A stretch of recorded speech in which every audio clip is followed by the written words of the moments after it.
If your child says no immediately when you ask them to do something and you're standing there thinking, he didn't just say what I think he said, did he? Well, yes, the child did, and that's okay because that's something we can work with. Let me explain what's happening, and then I'll give you something concrete that you can try at home tonight. Especially with kids with ADHD, that first reaction is often impulsive. The emotional response fires fast. The part of the brain responsible for the more regulated response is just a little bit slower to catch up. Hi, I'm Cindy. I'm a PhD behavior analyst. I've spent over a decade working with children and families, and I'm also a mom of 2 kids with ADHD. And when I tell you this pattern shows up all the time, it really does. Here's what most of us typically do. We make a request, the child says no, maybe they escalate, they flop on the floor, and within 2 seconds, we just go back in and say it again, louder, more intense, because this behavior feels like the child is being defiant. But instead of adding more input in that moment, we can add something else, and that is just time. Before saying anything else, try this instead. Don't repeat yourself, don't escalate, just wait. Let me show you what adding time can look like both in my house and with a lot of my clients. I make a request, the child says no or reacts however they're going to react. And instead of repeating myself right away, I stand there calmly and count to 30 in my head before I say anything else, and that's it. Now, I know that sounds really strange. Like, does it even actually work? Just stay with me for a second. Waiting feels really hard for parents because waiting without doing anything feels like inaction, and inaction feels like a missed opportunity to teach.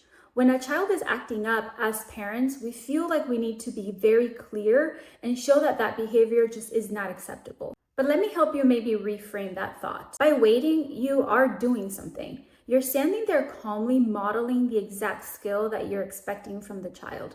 You're teaching that not every response needs to be big, immediate, or impulsive. And you're showing what regulation looks like in real time. You're also doing something really kind and meaningful, and that is giving the child an opportunity to try again. And if it feels really hard to stay quiet, like it often does for parents and for adults, say exactly what you're doing. Hey, I'm going to wait and give you a few seconds to think and try that again.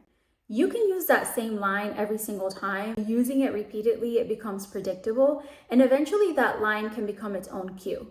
The child can hear it and know what's expected. Pausing for a few seconds can also give the child's brain a second to reset. The impulsive system is going to fire first. Regulation needs a few seconds to kind of come online. And very often, if you wait, you'll end up seeing something that almost looks like a glitch.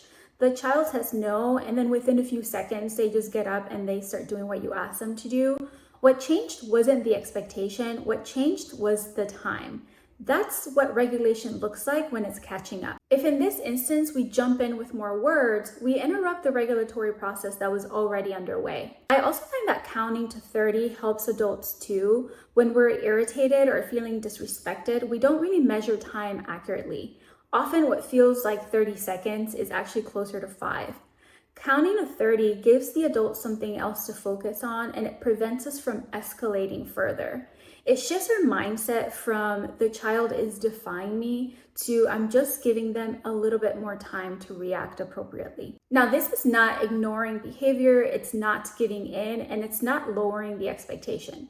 The expectation stays exactly the same. We're just adjusting timing so that the appropriate skill has a chance to show up. I want to be honest in that this strategy will not work with every child every single moment. If a child is being unsafe, then obviously safety has to come first. Additionally, if a child doesn't yet have the skills to regulate, then you might need a more hands-on direct teaching approach before a more hands-back approach can work. Not every parent and every child is on the same timeline, and that is totally okay.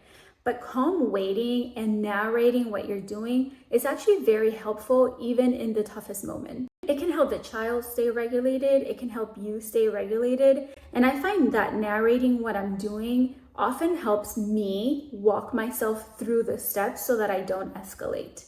You're creating space instead of creating more pressure. If you've ever seen your child say no and then within a few seconds do it anyway, then you've already seen this working in real life. I encourage you to notice all the times that this happens throughout your day. And if you've never tried this strategy, I encourage you to give it a try and then tell us in the comments how it went.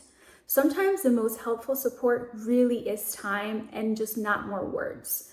Pause, count, and give the system a little chance to catch up. And if you want more parenting tools grounded in behavior science, like and subscribe, and I will see you in the next video.